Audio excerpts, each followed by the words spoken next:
mbokk asalaamaaleykum ñi ngi rafetlu ànd bi ak télévision Futur Média benn waxtu jot na bisimila ci xibaar yi li ci gën a fës bokk rek ci jafe-jafe bi doxoon ci diggante commissaire Bara Sangaré bu commissariat police bu Parcelles Assainies ak pharmacien bi di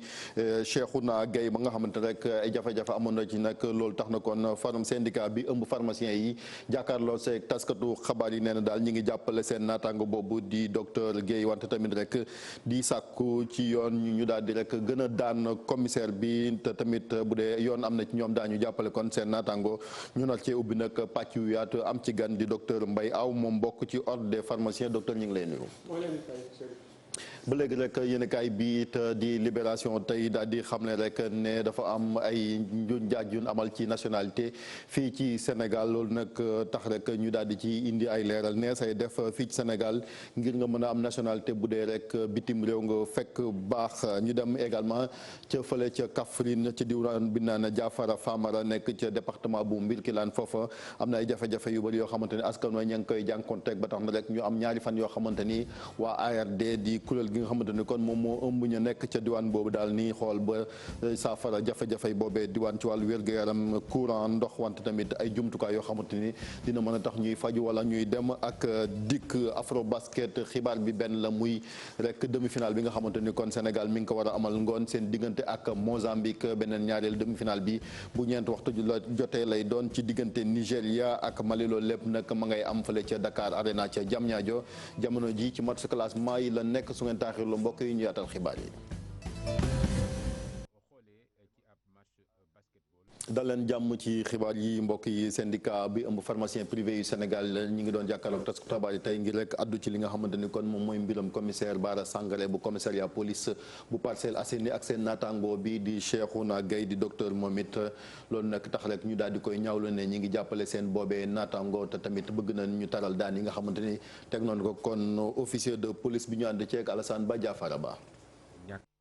li xew ci pharmacie bi syndicat des pharmaciens privés du Sénégal ñaawlu ko ñuy sàkku nag ay daan yi nga xam ne ñoo gën a ferme ci li nga xam ne jot na am ñu ne ñi ngi andi seen njàppandal ki di docteur Cheikhouna Gaye nga xam ne mooy victime bi ak docteur Mame Mbacké Ndiaye seen borom pharmacie bi te nee nañ sax bépp action bi nga xam ne fas yéene nañ koo jël dinañ leen ci gunge. kenn nekkul au-dessus de la loi dëgg la am na lu autorités yi def démb ñu koy rafetlu tamit. parce que nee nañu relever nañ ko de ses fonctions ministre de la santé dem na seeti pharmacien bi te am na enquête bu commencé ñu koy rafetlu mais jàpp nañ ni loolu doyul ndax mbir mi garaaw na garaaw bi nga xam ne mënuñu yam see relever commissaire bi rek ak dem seeti pharmacien bi ñu ngi xaar nag que lépp li nga xam ne yoon war na ko def si situation yu mel nii yoon def ko. commissaire Sangaré ñu ne ñoom ñu ngi ko doon xaarandi feneen par exemple lépp lu jëm ci wàllum xeex garab yi nga xam ne ñu ngi koy jaay te jaarut yoon surtout que sax ñoom ñu ngi fàttali ne am na benn décret bi nga xam ne 2009 490 leer na ci li nga xam ne mooy comportement corps yi nekk ci police bi. dafa leen digal ni ñoom waa ñi nekk police dañu war fu ñu mënta nekk ak nu mu mënta doon. ñu nekk en service ñu sol tenue wala sol ñu tenue ñu am taxawaay bi nga xamante ne doon taxawaay bu mucc ayib waaye tamit fexe li nga xam ne du yàq deru police waaye tamit du troubler ordre public bi te fii gis nañu am na trouble à l'ordre public ndax pharmacie boobu jàkkaarloog structure sanitaire nit ñi soxla ko soxla garab lii tax na guddi googu liggéeyul ba bërki démb liggéeyul est-ce que sax ba démb est-ce que sax tey liggéey na. ci seen wet nag ñoom syndicat pharmacien privé yi waa SUTSAS ak ñi di SAMES itam ñëpp nag jàpp ni ñoom vidéo bi li ci xew choqué na leen te ñu jàpp ni sax moom commissaire bi li mu def dañ koy tuddee abus d'autorité bi nga xam ne dafa jéggi dayoo te li ñu sàkku itam mooy ñuy gën a aar ñi nga xam ne ñoo nekk ci wàllum santé bi. kuréel gi ëmb pharmacien yi ndaw yi fii ci Sénégal ñoom it addu ci mbir moom ginnaaw bin ko ñaawloo jàpp ni daal abus de pouvoir la comme ni ñu koy waxee ci nasaraan bëgg nañ rek lu nu mel bañ a amati te fas nañ yéene amal benn doxu ñaxtu ci ayu bis bi ñu dëgmal ñu ànd ci ak Mohamed Samba ak Cheikh Beyaw. coow li dox ci diggante commissaire bu police bu Parcelles Assainies ak pharmacien bi di Cheikhouna Gaye mbir mi nag jeexagul ndax ndawi pharmacien yi nekk fii ci Sénégal ñoom nag dugal nañ ci seen loxo tey ñaaw li ñuy duppee jaay doole. ñu jàpp ni tey jii nii lu mel pour que mu bañ a répété waat il faut que ñu wax ko opinion publique bi dénoncer ko duñu yem nag ci dénonciation dañuy exiger que justice soit faite que lépp loo xam ne nekk na tort bu mu si biir moom en tant que pharmacien assermenté koo xam ne li mu def dëgg mooy respecter li nga xam ne moom la ko jàng ak li nga xam ne moom la ko yoon wax tey ñu delloo ko li nga xam ne mooy wàccuwaayam tey xaar ñu rek ñu lever ko de ses fonctions en tant que policier ou chef ou commissaire non non ñi nga xam ne ñoom la àndaloon ñu koy diri suñu collègue bi dañuy xaar ku ci nekk tey li nga def noonu nga fay ko parce que tey jii nii mala sax tey jii nii bi nga xam ne da nga koy rey ci feetu tabaski am na noo koy traité. ñoom UJPS nag di xamle ni dinañ amal ab doxum ñaxtu fan yi di ñëw ngir rek dooleel seen mbokk moomule. semaine bii di ñëw suñu introduire suñu demande de marche dañu woo képp kuy pharmacien te mbir mi soxal la pour ñu mën ko dénoncer waale aussi lépp li nga xam ne mooy jafe-jafe yi nga xam ne jeune pharmacien ñu ngi koy dund ci ginnaaw comptoir yi. lu aju nag ci ñaari pharmacien ya ñu dàq te ñu daan liggéeyee ci pharmacie bu Guigon ñoom ndaw pharmacien yi nag di xamle ni mbir mi ñu ngi ciy teg seen i gët. pharmacie bi ñu woowee pharmacie Guigon suñuy donc collègue nekk fa ñu gis ni ci waxu julli ak ñàkk julli ñu dàq ci ñaar te kenn fay leen seen indemnité ñu doon ay responsable de famille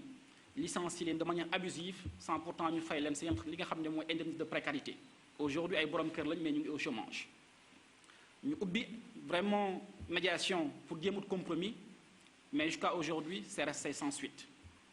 boobu leen bi combaloo dox ci diggante commissaire bu Parcelles Assainies ak pharmacien bii di Cheikhouna Gueye fan yi nag moom la ñuy gën a waxtaanee ci réew mi ngir ndaw pharmacien yi di waaj a amal ab doxub ñaxtu jàpp na ni rek yoon war na cee def kéemtalaay kàttanam. jëwriñ ji dénk wàllu wér-gu-yaram fii ci Sénégal di Abdoulaye Diouf Sarr moom it toggoon na dem rek xooli mbir ya ca pharmacie Fadilou Mbacké ca Patte d'Oie ginnaaw bi mu leen indilee seen jàppandal moom it daal dina ñaaw rek jëf ji ñu daal di koy déglu ci micro Mohamed Samb.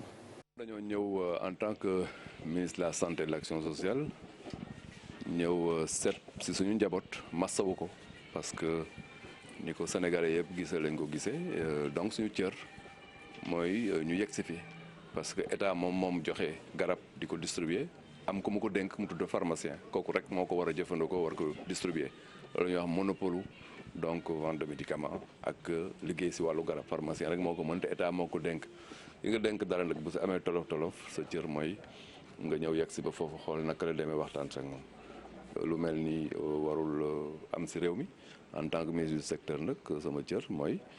du ma yem si loolu rek dama war a yegg si ba ki xamante ne sama njaboot la bokk mu xam ne maa ngi si borom xool aussi nan la demee déglu effectivement de manière directe gémmiñam ak sama nopp mu wax ma dégg waruma yem rek si information bi réew mi am mais man dama war a yegg si ba fii moom mu waxal ma boppam. loolu laa def yaakaar naa ne waxtaan nañ si biir nekk maa ngi gën a dem masawu naa ko. ndax toog nga si waxtaan ak sa collègue bi intérieur. am na yoo xamante ne du waxu mbedd du waxu ëtt du waxu salon sax waxu néeg la donc mais waxu nekk indiwu ma fi. Abdoulaye Diouf Sarr ministre de la santé sunu gan di docteur Mbaye Aw moom bokk rek ci ordre des pharmaciens docteur ginnaaw bi ñu la nuyoo coow li gis nga ko lan moo ci taxawaay ordre des pharmaciens. jërëjëf Chérif d'abord soo ma ko may mastawaat encore une fois suñu consoeur docteur Mambaké ak docteur Gaye ñoom ñi nga xamante ne nii peut-être tiis bi si ñoom la dal bien que ne dañ ko bokk ak pharmacien Sénégal yëpp. ñu gis aussi taxawaay bi nga xamante ne nii population sénégalaise bi taxaw na ko ci muy un sentiment d'indignation. Mais ma bëgg juste aussi ñu camper débat bi. sànq président syndicat bi ci élément bi wax na ko. et dañu am ponk yu bëri nga xamante ne nii ci texte yi nga xamante ne nii moom moo régir la profession pharmaceutique dafa nduroo ci yenn pàcc yi ak li nga xamante ne nii moo régir police nationale. ñun pharmaciens yi suñu code de déontologie bi nga xamante ne nii moom mooy tënk doxalin bi nga xamante ne nii moom la pharmacien bi war a am ci biir pharmacie bi ak ci biti pharmacie bi dafay wax ne pharmacie bi warul def benn acte bu nga xamante ne nii dafay mën a porter du discrédit à l'honorabilité ou à la dignité de la profession pharmaceutique. soo demee tamit ci texte police yi da ngay gis pàcc boobu. ñu ne agent de police warul def benn acte boo xamante ni da koy poser loo xamante ne nii dafay porter du discrédit à la police nationale wala muy nekk loo xam dañ koy mën a méngalee ak trouble à l'ordre public. mais ma ci yokku ne nous on fait disons la distinction nette entre un événement isolé boo xamante ne nii dafa impliquer un agent un fonctionnaire de la police nationale ak suñu naataangoo. kon lii événement isolé ngeen ko jàppee. waaw soo ma mayee ma expliqué wu. événement isolé bu nga xamante ne nii dafa impliqué benn agent de police ak benn pharmacien juste pour wax ne ñun ak police nationale dañu am collaboration bu forte. je pense que gis ngeen ko c'est ça même au delà ca xeex bi nga xamante ne nii dañ koy xeex bokk kaak ay corps yu bëri. parce que xeex boo xamante ne nekkul xeexu pharmacien yëpp. dañ ciy gis taxawaayu police nationale c'est-à-dire dañu bokk ci ay comité ci ay commission yoo xamante ni parfois dañuy defandoo ay réunions yu gudd yoo xamante ne nii nous on peut pas douter de leur professionnalisme. et de leur engagement aux côtés des pharmaciens. pour lutter contre les faux médicaments et l'exercice illégal de la pharmacie. donc c'est juste pour revenir que ne nekkul lu nga xamante ne nii événement wax dañ koy imputer à la police nationale mais c'est un événement malheureux bu nga xamante ne nii c'est juste pour vous dire. comme ni nga ko waxee noonu maanaam yow da nga mel kuy woote ak dal bu baax si côté yëpp ñun ordre des pharmaciens loolu mooy suñu cër. et puis soo gisee sax événement yi duñ ci mën a teel a wax parce que balaa ñu siy wax dañuy prendre soin am information yëpp ba pare gisante ak suñu conseil juridique yi ñu wax ñu lan moo si war a nekk suñu taxawaay. ndax surtout lii benn pàcc rek moo waxagum muy docteur Gaye am na police dégloogun par exemple version commissaire bi. tout à fait mais aussi ak lu ci munti am. dañuy jàpp aussi que ne les faits en tout cas li ñu gis ci vidéo yi li ñu mën a gis loolu la ñu mën a juger mënuñu wax ci man boog personnellement mënu wax ci lu ma gisul mais li ñu gis c'est des faits extrêmement graves parce que pharmacien bi comme policier bi dañu am mission de service public c'est-à-dire pharmacien bi ci biir pharmacie bi rôle am ak mission moo nekk soulager les populations en mettant à leur disposition des médicaments qui sont conformes à la qualité à la sécurité ak lépp lu nga xamante ne nii mun nañ ko xaar ci médicament en termes d'efficacité. mais tamit yemul foofu c'est-à-dire pharmacien bi dafay sàmm également ci liggéeyam sécurité patient bi mooy sécurité nit ki nga xamante ne nii. moo taxaw ci kanamam. léegi garab yi nag parce que lii ni coow li mooy commissaire bi dafa doon jënd si garab goo xamante ne ordonnance rek mooy mën a tax ñu jaay la ko. ci noonu yoon dafa leen a tënk ba koo mën a doon it boo indil ordonnance duñ la jox pharmacie. waaw soo duggee ci pharmacie. dafa am garab yu nga xamante ne nii pour ñu jox la ko c'est sur présentation obligatoire d'une ordonnance moo am garab yu nga xamante ne nii pharmacien bi mun na la ko jox sans ordonnance mais loolu yëpp li ko gën a am solo mooy la responsabilité du pharmacien dans l'acte pharmaceutique qu'il pose parce que pharmacien bi bu kenn réere mbir que ne ci biir liggéeyam dafay engager aussi bien sa responsabilité disciplinaire sa responsabilité civile et sa responsabilité pénale. pharmacien bi am na sax sañ-sañ parce que yoon moo ko may que su jotee une ordonnance en bonne et due forme mu ne du ko joxe ba pare notifier médecin bi lu tax du ko joxe c'est-à-dire dafa am procédure bu nga xamante ne nii pharmacien bi loolu lay suivre mais pharmacien bi kenn mënu ko tënk par rapport à sa conscience professionnelle wala par rapport ak exercice am dem na sax ba ñun ordre suñu mission daf ci bokk ñuy assurer l'indépendance du pharmacien dans l'exercice ci noonu aussi maanaam yaa ngi wax ci wàllu déontologie la loolu te comme da ngeen di prêter serment comme ni ñu koy seewaat et cetera est-ce que taxaw yoon maanaam responsable ni muy taxawoo ak ni muy waxee ak nit ñi aussi foofu jarut gën a leeral. ni pharmacien bi di accueillir ni ngeen accueillir maanaam clients yi ñëw. waaw en fait pharmacien bi ak fu mu mënti nekk comme ni ma ko waxee suñu code de déontologie daf ñu encourager sas ñu bu baax ci rapport bi ñu war a am ak nit yi nga xamante ni ñoom ñooy souffrir ñu leen di recevoir ci suñu pharmacie yi te suñu accueil boobu warul mën a nekk accueil bu nga xamante ne ni tolof war na si mën a am. il suffit juste que ne nit ki nga xamante ni moom mooy dugg mu xam ne dafa nekk ci benn espace bu nga xamante ne nii ki fi nekk dafa am devoir am ay mission yu nga xamante ne nii yoon daf ko tënk que moom tamit mu nekk à l'écoute pharmacien bi également mën a délivrer comme il se doit li nga xamante ne nii moom la warloo ak patient bi mais en tout état de cause warul am violence ni verbale ni physique. warul juge ci pharmacien bi. comme warul jóge également ci keneen ku mu munti doon. léegi mesures yi nga xamante ni police jël na ko xam naa yéen ordre bi lire ngeen communiqué bi démb doy na leen. waaw ñun ordre comme nu ma ko waxee rek ñun suñuy prise de position toujours day am li nga xamante ni moo koy précédé mooy il faut que ñu am élément yëpp am na réunion bu ñu war a def cet après-midi pour mën a gën a apprécier waat situation bi nga xamante ne ni moom mooy prévaloir nii mais en tout état de cause l'ordre se félicite de la réaction rapide de l'autorité policière mais également suñu ministre de tutelle bi nga xamante ne ni sànq wane ngeen ko ci image yi bi xew-xew bi amee très promptement mu dem mastawu suñu naataangoo. parce que dafa am vidéo xamante ni xam nga comme ni nga ko waxee sànq vidéo yi benn pàcc rek lañ jotoon a gis mais dafa mel ni mbir yaa ngi évoluer ndax am na beneen vidéo boo xamante ni gis nañ ko ci beneen angle foofu dafa mel ni dënn yi xawoon naa jóg ci farma xam naa réalisateur bi dina ko wanewaale au fur et à mesure ñuy avancer nga gis ko noonu kon mu mel ni beneen angle ci caméra de surveillance yi nga xamante ni ñoom ñoo nekkoon kon ci pharmacie bi gis nga ay weccoonte kàddu ci ñaar ñooñu muy commissaire bi ak ñi nga xamante ni kon moom mooy agent yi donc lii lu bees aussi moo tax ñu nga doon wax noonu sànq maanaam retenue bi ak aussi le temps que enquête bi wéy parce que est-ce que ci côté boobu sax war ñoo bañ a yem rek ci ay daan mesure disciplinaire mais gën a xóotal enquête bi ngir xam les causes également déglu ñaari parties yëpp tout à fait mais loolu mooy yoon te loolu moom moo ànd ak bon sens may waxaat aussi que ne ordre des pharmaciens mission moo nekk aussi protéger les populations c'est-à-dire pharmacien bi su fekkente ne dafa def lu nga xamante ne nii defuwul ordre nekkul ku nga xamante ne nii dafay protéger loo xamante ne nii nekkul loo nga xamante ne nii lu defewul la mais il faut pas mu am ambiguïté ni amalgame c'est-à-dire quel que soit alpha li xew ci pharmacie bi waru fa woon a am c'est-à-dire même su fekkente ne nit ki jàpp na ne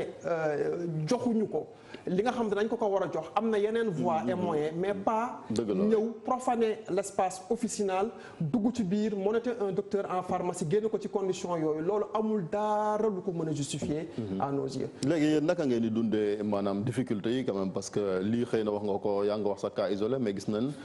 agression yi ci pharmacie ba ñu ne budul ay cambriolage yenn saa yi sax dem nañ ba bakkan sax rot ci ak li nga xamante ni moo xewoon fële ca Touba bañ daal di gracier kii di Mamadou Ouri Diallo ak même fan yi passé ay pharmacie gi et cetera naka ngeen di dundee yoon en tant que personnel santé bi yëngatu ci wàll. waaw ay difficultés yu bëri la yu nga xamante ne nii dañuy jànkuwanteeg difficultés yooyu au quotidien et je pense que aujourd'hui ce qu'on attend aussi de l'État du Sénégal mooy promptitude bi ñu doxalee ba nga xamante ne nii mesures conservatoires yi jël nañ ko à l'encontre du commissaire Sangaré mais même promptitude bi la ñu bëgg que État faire valoir ko ci régler les problèmes du secteur pharmaceutique. mais amoon na rencontre bu doxoon seen diggante ak président ba ne ay mesures dinañ ko ci jël ngir xëy na yi yëpp dakk waaw am na rencontre bu nga xamante ne ni ordre ak syndicat bi ci njiitu suñu ministère de tutelle amoon nañ ko ak président de la République ci rencontre boobu amoon na ay promesses fortes yu nga xamante ne ni njiitu réew bi jëloon na ko ba fu may waxee ak yow nii. defaguñ ci dara. waaw ba fu ñuy def wax ak yow nii amul lu nga xamante ne nii c'est concret lu nga xamante ne nii teg nañ ko ci taal bi parce que ñun mesure bu ñu doon xaar mooy bi njëkk mooy tout au moins kër sëriñ bi ñu tëj ko c'est au centre-ville au vu au su de tout le monde. donc am na beneen partie bu nga xamante ne nii mu ngi nekkoon par rapport ak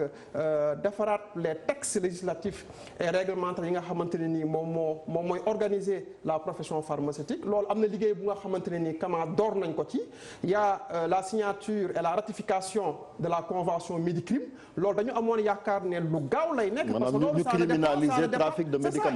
ne dépend que de la volonté de l'État du Sénégal donc yooyu noonu c'est des pàcc yu nga xamante ne ay points yoo xamante ne nii yaakaaroon nañ ne véritablement suñu génnee ci audience boobu que ne rapidement état bi dina def lu nga xamante ne nii c'est des actes forts parce que mbir mi amul jiixi jaaxa c'est-à-dire d'abord et avant tout pour que problème marché illicite bi jóge fi li jiitu mooy volonté politique c'est-à-dire du ay wax kase il faut que wax yi ak jëf yi ñu méngoo et je pense que c'est ce qu'on attend de l'État du Sénégal. L'ordre est en train de suivre avec beaucoup d'attention ce dossier-là ñu yaakaar ne si ay bés yu néew au moins nañ commencé gis ay actes concrets. jërëjëf ñu sant ko gërëm ko kon moom docteur Mbaye Aw nekk rek membre ordre des pharmaciens fii ci Sénégal ñu doon wax actualité bi ak la xew ca pharmacie Fadilou Mbacké fële ca Patte d'Oie docteur ñu ngi lay sant di la gërëm di la ñaanal bëccëgu jàmm yéenekaay bi di Libération tey mu daal di xëy moom it ak ay njuuj njaaj yoo xamante ne nemeeku nan ko ci ni ni joxe nationalité fii ci Sénégal ba tax na rek kon ñu ne am na ñoo xamante ni kon million lañ leen doon jaayee këyit googu ngir ñu mën a am nationalité fii ci Sénégal fii nag code de nationalité ak texte yi am na lu ñu wax ci naka lañ mën a def ak wan yoon la ni jaar ngir am nationalité bu Sénégal may mën a njaay indi ci ay leeral. képp koo xam ni nekkoo doomu réewu Sénégal bëgg fi ab nationalité mën nga koo am ci kaw bi nga fi dundee fukki at kayit googu mën nañ la koo jox bi nga amee fukki at ak juróom-ñett jëm kaw li tax ñu nar la koo jox nag mooy ab décret bu ñu defar bu fekkee doomu aadama bi nga xam ni bëgg na nationalité sénégalaise bu sëyee ak doomu réew mi ci diiru juróomi at kayit googu tamit mën nañ ko koo jébbal wante laataa mu ciy jot war naa wane li nga xam ni mooy firndeel ni sëy am na seen diggante ak yeneen kayit yu ci mel ni extrait de naissance ak kayit yi wan ne bu fekkee am nañ ay bant da koy firndeel bu ko defee ñu gën a yombal liggéey bi document yi yépp buñ ci noppee war nañ koo jébbal jëwriñ bi ñu dénk dem beeg dikk bi moom nag mooy ñëw wax ndax ànd na ci dogal bi ndax enquête yi ñu def may na leen ñu jébbal kayit gi ki ko laaj bu ñu noppee formulaire yépp dinañ ko jël yóbbu ko ca impôt et domaine bu yeggee foofu buñ ci noppee lu ci bari 20 junni la ñuy laaj ki ko sàkku bu fekkee amul benn jafe-jafe ci biir ngir ñu wane ni ànd nañ ci yoon may na leen benn at ngir ñu xool dossier bi ndax day génn am déet bu fekkee kayit gi dafa génn ba noppi moo xam nga ñàkk ko wala sax ñu sàcc ko ci yow war ngaa dem ca makkaan bi nga xam ni moom la ñu dénk affaire civile ak soo fii ci réew mi. boo jëlee article 7 bu code de la nationalité bu yees bi la muy wax mooy soxna si nga xam ni dëkkul ci réew mi bàyyeekoowul réewu Sénégal moom bu ñëwee daal di sëy ak doomu réew mi nationalité sénégalaise mën na koo am ci kaw. mu wane këyit bi nga xam ni mooy dëggal ni sëy am na fa nguur gi nag bu ko neexee mu ne àndu ci bu boobaa ab décret présidentiel lay defar bu ko defee du am benn siiki sàkka njabootu omarien di sàkku rek ci njiitu réew mi kon ñu daal di feexal Khalifa Sall may ko grâce démb nag lan waxaat lu ni mel bindoon amal ay ñaan jagleel ko Ousmane Tanor Dieng nekkoon fi njiitu HCCT di Haut Conseil collectivité territoriale ñu déglu ci noonu Serigne Thierno Macky Tall moom moo wax ci kaddu njaboot gi ci micro Maguette Soirée ak Gervais Yao. donc noon ɗum jooni tawde ɗum gasi wato procédure ji fof gasi min ñaagomo yo woppu Khalifa Sall. Thierno Macky mu ngi wax si làmmiñam ne bi paysan wootee dialogue national ba ñëpp gisoon ne moom demoon na fa teewal kër gi paysan wax bi nga ko laajee affaire Khalifa Sall na woon ne lii day nekkagul sama loxo su loxoy justice la nekk waaye comme justice dox na bala moo def yëpp def na ko Thierno Macky mu ngi koy fàttalil ñu koy ñaanal mu jéggal Khalifa Sall bi nga xamante ni ma nga fa mu ne moom moo waxoon ni lépp ci loxoy justice la nekk mënu gus def dara comme que justice def na li muy def ba pare li des kay su loxoom la ne Thierno Macky mu ngi ànd di ko fàttalil di ko ñaal mu jéggal ñu kooka muy Khalifa Sall fa mu ne wona politique noon eɗen jiiɗi ni juulɗo fof eɗen jeɗende ɗum jam eɗen jiiɗi noon o ruttoye nokku makko ɓesgu makko Thierno Macky day ñaagomo saabu Allah e barke mawɓe ɓe yo woppumo mu ne day li muy waxee ko ngir politique déedéet dëgg la ñëpp ñi nga fa waaye Khalifa li nga gën a ràññee ni moom de mu ngi koy ñaan président mu ngi ko ñaanee ngir yàlla ne ko jéggal bàyyi ko mu dellu si njabootam ñëpp dañuy nekk ñu dem ca Kaffrine foofu nag dëkk bi di Jama Famara ñoom nag dañoo am rek ay jafe-jafe ci wàllu yi nga xamante ni mooy wér gi yaram ndox courant ak yeneen jumtukaay yoo xamante ni rek moom moo mën a tax kon seen nekkin woon mucc ayib ak kuréel gu ñuy wax ARD daal di ëmb rek ñi nga xamante ni kon ñoom ñoo fa fekk baax am ñaari fan yoo xamante ni ñi ngi doon amal ay xeltoo ki xalaat ngir xool ne say def ba dëkk boobu daal génn ci jafe-jafe yooyu Omar Ndiaye. ngir taxaw suqali seen gox ñoom mbootaay association des ressortissants de Niamafara amal ñaari fanu ay yëngu-yëngu ci noonu la ñu prox ndoloo daal di fësal jafe-jafe yi nga xam ne seen gox bi dañ koy jàkkoonteel. jafe-jafe bi gën a mag mooy faju ñaareel ba mooy ndox ñetteel ba mooy courant ak yoon parce que yoon moom kenn ku ne xam na ni képp ku mos ku dëkk Kaffrine wala nga dëkk Vanaar wala nga dëkk Nioro ñi fiy faral di jaar ñëpp xam nañ ne yoon bii nii nekk na yoon boo xam ne ni yoon bu bon la ñëw fi jafe na lool ndax fii ak Kaffrine normalement su baaxoon 10 minutes au 15 minutes maximum mënul ko romb tey xale yi nga xam ne ne juddoo nañ fii ak Maabo tey boo la ko doon compte ci mbooloo mi ay xale yu bëri lañu ñi nga xam ne décédé nañ ci diggante fii ak Kaffrine wala diggante fii ak Maabo ñooñu suñ la ko doon wax tey ñu bëri la te li ko waral rek mooy ñàkk bërëb bu fajukaay. ndaw yi fësal nañ tamit seen jafe-jafe yi nga xam ne jigéen ñi ñu ngi koy jàkkoonteel ci mbirum wér-gi-yaram rawatina dem beeg dikk bi nekk lu tax a tembe ci seen i gox. bu jigéen bu seen ëmb yi tolloo ci yenn stade yi ba ñu avancé ba war a dem accouchement danañu obligé ñu yéegal leen ci ay charrette ñoom teg leen ci des fois nga gis sax jigéen bu nga xamante ni dafa accouché ci kër gi ñi jël ko moom ak bébé bi teg ko ci paan yëpp ko de ce fait jigéen bi mën na décédé ci yoon bi ndox bi nga xamante ni mooy ndoxi robinet bi c'est tellement salé que docteur yi dafa aaye pour ñu koy naan. ñoom ndawi Niamafara taxaw temm ngir nguur gi yor loxo ci seen gox boobu nga xam ne bëri na lool lu mu tumurankee. état bi ñu ngi koy wax que ni fii Niamafara ay citoyens yu honnête ñoo fi nekk di fay seeni impôt ba mat donc maintenant c'est l'état qui doit venir. lu ëpp ñetti junni doomu adama fay yeewoo Niamafara bokk ci département bu Mbirkilaan waaye ba jamono ji mbirum courant ak bërëbu fajukaay daanaka dañ koy dégg rek. ñu dem ca Ndar foofa nag mbiram environnement daal di teel ñi nga xamante ni ñoom ñoo yëngatu ci armée bi ak tamit di ay takk der rawatina rek waa eaux et forêt ñoom nag loolu leen bëgg mooy rawatina plage bi mbuus yi ak salte gi nga xamante ni ña ngi fay def ñu daal di koy mën a daktal ci noonu ñu daal ciy déglu lieutenant Mariam Wane moom nag moom moo wax ci seen tur ci micro suñ correspondant ca Ndar di Ousseynou Diop ak Habib Seck. moom la ñu ciblé mooy journée 15 août à Saint-Louis dafay mobiliser ay jeunes yu bëri ay population yu bëri mag ak ndaw ñëpp a ngi ci biir donc ñu ne nañ ci profité sensibiliser nañ ñi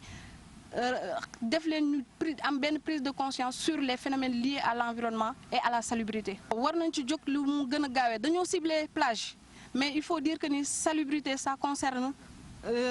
endroit yëpp parce que au niveau des marchés au niveau des couloirs ay ruelles yi fépp da ngay gis ne vraiment c'est dans un état critique vraiment et c'est triste je le dis et j'en profite waxaale nit ñi vraiment nañu yeewu ci li nga xamante ne loolu la ñuy wax mbalit salté parce que ku si nekk boo ko jëlee si sa bopp defe naa ne di nga mën a informer keneen sensibiliser keneen parce que boo xoolee ñu ngi wax tourisme balnéaire pourtant Saint-Louis mën na ci bénéficier wu mais Saint-Louis bi amu ci benn bénéfice ñoom aussi vraiment ñu ngi ci yëngu bu baax a baax ñu ngi ci def ay jéego te ñoom aussi dinañ bëgg lëkkaloo ak jeunes yi pour jug ci li nga xamante ne loolu la ñuy wax saleté bi nga xamante ne moom lañu gis.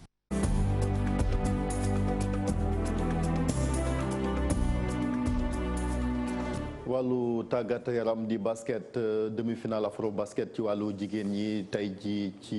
14h wala 16h sax lay tàmbali fële ca Dakar Arena match bu njëkk bi naa la dox ci diggante waa Nigéria ak Côte d'Ivoire ñaareelu match bi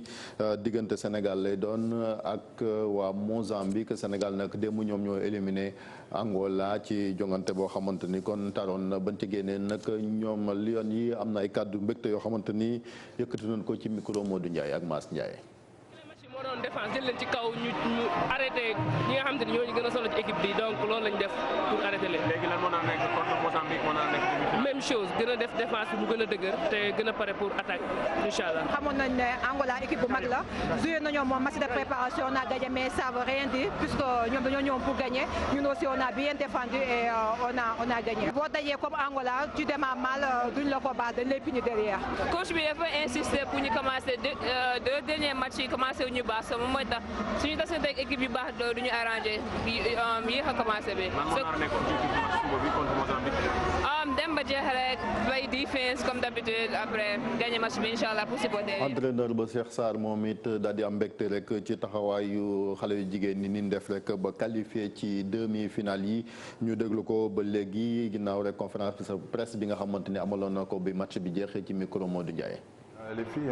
waaw joueurs yi respecté nañ bu baax plan de match bi ñu tegoon donte sax am na ay erreur yu ndaw yoo xam ne ni nemmeeku naa ko waaye boo xoolee ci ab match basketball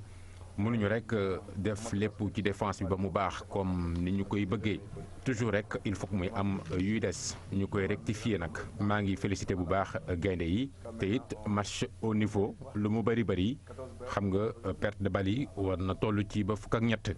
boo xoolee ñun am na loo xam ni jot nañu ko teg angolais yi ba jot nañu sax ñàkk ñoom ñooñee lu toll ci fukk ak ñeent ci ay pass yoo xam ni bëgg nañu ko def looloo taxit ñu am ci sax lu toll daanaka ci ñaar fukk poñ ak juróom-ñett loolu nag lu ñuy wéyal la rek ci jongante gi nga xam ne ni ñu ngi ci. avec elle ponk bu mujj ci xibaar yi lii gën a fës ci yenn kaay yi la ñu àndi ceeg Mamadou Mohamed Ndiaye. cirë ngeen jëf bës bi Thomas Sankara am ca Burkina Faso commissaire Sankara am na ko ci réew mi moom commissaire bu police bu Parcelles Assainies aw turam mi ngi ñuy jaabaajonge ci yéenekaay yu bari ñu xëyandool yëral xët mu njëkk Sud Quotidien mi ñu wax ne coow li ma nga xewee ca pharmacie Fadilou Mbacké ba ca Padoua garab gu ñu naan Tetavax la fa demoon doon wuti loolee moo indi coow li ba ñu caxat-caxatee pharmacie ba jàpp docteur Cheikhouna Gaye mi doon jàppante ak commissaire Sankara yóbbu Vox Populi nañu commissaire bu police bu Parcelles Assainies tarxis na ci ordonnance ba far daanu ne ginnaaw bi coow li amee vidéo bi wër réseaux sociaux yi coow li ne kuru ci dëkk bi li kilifay police bi njëkk a def mooy dañoo jëlee commissaire bi ca police ba noppi xamle yeneen mesures disciplinaires yi ca war a topp l'observateur nañu lu jëm ci mbirum commissaire Sangaré ak docteur Cheikhouna Gaye wax ji bari na te wuute ndax am na ñu jege commissaire bi ñu leen xamal ne li ñu wane ci vidéo bi demewul noone dañoo jël vidéo bi dagg ca la leen neex monté ko na mu leen neexee waaye wane wuñu lépp ne bi coow li amee pharmacien bi di docteur Gaye moo ñëw fekk commissaire Sangaré fi mu taxaw mu poñe ko ne da koy génnee ci pharmacie bi ci la ko commissaire bi ne lii nga def di nga ko réccu enquête dina kay nañu mel na ne nag ne moom commissaire bi moo koy bëgg a réccu ndax déchargé nañu ko bépp fonction bu mu yoroon ba noppi suspendre ko à titre provisoire direction générale bu police it saisir nañu ordre des pharmaciens jëwriñ ji ñu dénk wàllu wér géram ci réew mi di Abdoulaye Diouf Sarr enquête dina kaay mi ngi ñuy xamal ne bi mbir yi xewee dem na ca pharmacie ba ñaawlu la fa xew kuréel gi ëmb jeune pharmacien yi ci réew mi journal bi nañu wax nañu ne dinañu amal ab doxum ñaxtu fan yi di ñëw ngir ñaawlu la xew ca pharmacie ba humiliation la ñu ko tuddee démb ba ñuy conférence de presse ca la ñu ko wax ñu wax ci meneen mbir mu yéeme mu am ci réew mi bi libération waa section recherche ñoo feeñal ak léexoor mu di scandale gu rëy gu am ca direction des affaires civiles et du sceau nationalité sénégalaise yi la ñu doon jaay benn nationalité bu ci nekk benn million la ñu ko doon jaay yéenekaay bi nañu am na ay syrien ak ñu cosaanoo ca Yémen yu ñu ci jot a jaay ba ñoo ngaa ki seeni nationalité tëye décret bu président de la république lañ doon trafiqué toppandoo signature bu directeur bi defar ay nationalité encaissé seeni millions tëdd ci libération nañu benn libanais bu ñu naan Ali Fawaz moom la ñu ci njëkk a jàpp moo yoolee ki ko doon defal mu di benn agent de l'état boo xam ni bi dil bi kalaatee dafa daw ba fi mu nekk nii ñoo ngi koy wër portub Ndakaaru drogue bi ma ngi fay bëgg a bëri ay tànk Le Quotidien nañu port autonome de Dakar ci overdose la jëm ne bu weesoo drogue bu bari ba ñu fa jàppoon fan yi la ñu génn keroog àllarba ci suba douanub Sénégal jàppaat na fa ñeenti kilos cocaïne ca Môle 1 place Soweto ku ko wax xel dem ci assemblée nationale Le Quotidien xëy nañu xibaar ne pencum ndaw réew mi mu di assemblée nationale fas nañu yéene modifier règlement intérieur ba ci digg weeru sàttumbar ci la ñu woote ab session extraordinaire jëmee ko ci rapport bi commission d'enquête parlementaire bi doon def ci coowal 94 milliards yi danañu ca jaareet def ay joyandi ci règlement intérieur bu assemblée nationale yéenekaay bi nañu am na ñu leen xamal ne règlement intérieur bu assemblée nationale boobee ñu bëgg a modifier ak sanction disciplinaire ya ñu cay wax li leen yee ci àdduna ba tax ñu fas ko yéenee def Ousmane Sonko ci la ci noonee ci laay demee ci soleil national journal bi mi ngi ñuy xamal ne gaynde Sénégal yu jigéen ci wàllu basket bi qualifié nañu ci demi-finale afro basket bi Mozambique la ñu cee dajal Angola la ñu gagné démb ci quart de finale yi 88 ci 54 page 4 bu journal l'Observateur waxi kaña moo fa nekk ubbil yéenekaay bi ab taxaw seetlu la journal bi def ci Ndakaaru ak ni mu bare ay kaña jamono ji Rasoul Ba di commandant brigade régionale de l'hygiène bu Ndakaaru di ñu wax ci l'Observateur ne li tax kaña yi bari léegi ci dëkk bi moo di xeex biñ doon xeex kaña yi ay at a ngi dañu ko ginnaawal. jërëjëf Mamadou Mouhamed Ndiaye mbokk yéen it jërë ngeen jëf ci ànd beeg télévision Futurs Médias fii nii yam ak yéen ci xibaar yi dina dellusiwaat bu 19h30 jotee ak Fatou Kiné Deme 20h Cheikh Tidiane Diaw di leen ñaanal jàmm ngeen des ak programme TFM jërë ngeen jëf.